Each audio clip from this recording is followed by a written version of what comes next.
আমাৰ ৰিয়াঞ্চক কি খুৱাওঁ চাওঁ আহকচোন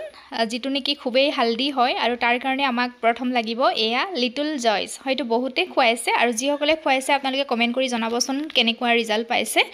আৰু ইয়াতে চাওকচোন কেলছিয়াম আছে ভিটামিন চি আছে ভিটামিন এ আছে আৰু DHA যিটো নেকি খুবেই ইম্পৰ্টেণ্ট হয় সেই বস্তুটো ইয়াতে আছে আৰু তাকে ভাবিলোঁ আপোনালোকৰ লগতো শ্বেয়াৰ কৰোঁ আৰু তাৰ লগতে মই এটা আপেল আৰু এটা কল লৈ লৈছোঁ আৰু ধুনীয়াকৈ আপেল আৰু কল কিটুকুৰা ধুনীয়াকৈ কাটি ল'লোঁ এয়া দেখা পাইছে আৰু ধুনীয়াকৈ এয়া মিক্সিত মানে অকণমান পিচি ল'লোঁ আৰু তাৰ পাছতে ইয়াতে মই 1 চামুচ দি দিছোঁ লিটল জয়ছৰ পাউডাৰটো দি দিছোঁ এয়া আৰু এতিয়া ইয়াৰ লগত দিম গাখীৰ গৰু গাখীৰ দিছোঁ আৰু ধুনীয়াকৈ মিক্সিত এয়া পেষ্ট বনাই ল'লোঁ আৰু ৰেডি হৈ গ'ল কেনেকুৱা